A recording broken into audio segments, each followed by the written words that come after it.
Today, we are diving into a really powerful and often invisible experience, what we're calling the architecture of maternal coldness. We're going to explore what it really feels like to grow up with a mother who was always there physically, but emotionally was completely absent.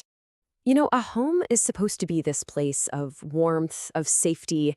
This quote just perfectly captures that strange, painful feeling of having all your physical needs met, while emotionally, you were kind of left out in the cold. So let's start right at the foundation, the cold home. We're going to dig into that specific feeling of growing up in a house that, from the outside, looked perfectly fine, perfectly stable, but on the inside, it just felt empty. And this right here, this gives a voice to such a specific and honestly, a really isolating experience.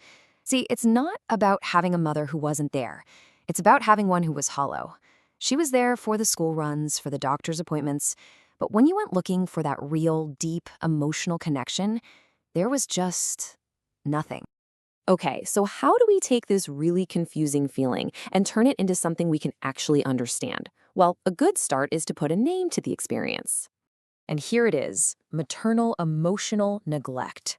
You know, the key word here is invisible. This isn't about not having food on the table or a roof over your head. It's the absence of something you can't see or touch, that emotional validation. It's a void that you felt so deeply, even if nobody else around you could see it. So, what does this actually look like in real life? Well, it's a lack of attunement. It's like your mother just couldn't get your inner world. She'd put a bandage on a scraped knee, no problem, but she'd dismiss your tears. And to everybody else, she probably looked like the perfect parent, which is so incredibly confusing for a kid. And the result for you is this nagging, lingering sense of emptiness. But why?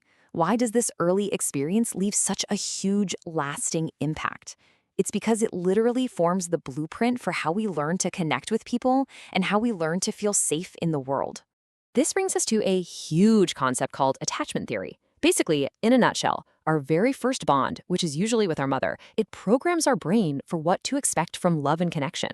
It's like the original software that just keeps running in the background of all of our future relationships. Now, within that attachment framework, you can see some pretty distinct traditional roles. A father's influence is often tied to protection, encouraging us to go out and explore the world. But a mother's influence, that's typically the source of nurturing, that deep internal feeling of safety. So when that nurturing piece is missing, the very foundation of our emotional world, well, it feels shaky. So how does this childhood blueprint echo into our adult lives? Because this isn't just something that happened in the past. It's like a living structure inside of us right now, shaping how we see ourselves and how we connect with others. Right. How does that cold home from your childhood still show up today? Well, it echoes in our friendships, in our romantic relationships, and maybe most profoundly, it echoes in the way we talk to ourselves. And that echo actually has a name, the internalized neglect schema. It's basically an unconscious operating system that was built from all those early experiences. It's that quiet, persistent belief that your feelings are an inconvenience, that asking for emotional support means you're being needy, and that deep down, your needs just don't really matter. Let's look at how this internal architecture gets built, brick by brick. First, you have the experience. Your needs are just ignored, over and over. Then, as a kid trying to make sense of your world, you come to a conclusion. My feelings must be the problem. This becomes a core belief you internalize. And then finally, you find yourself repeating the pattern, drawn to partners or situations where you feel unseen because it feels familiar. It feels like home. Okay, this all leads us to the most crucial part of this whole thing. Understanding the faulty blueprint is literally the only way we can begin the hard work of rebuilding that foundation. And here's the most important thing I want you to take away from this. Awareness is an action. The moment you see your own experience reflected and you can give it a name, you've already taken that foundational first step. You're moving from a place of just vague confusion to clear understanding. And that, right there, is where your power to change lives.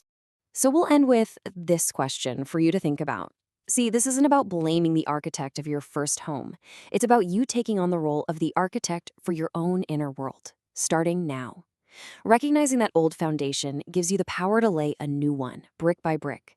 A foundation of self-compassion, of validating your own feelings, of building a home inside yourself that is finally and truly warm.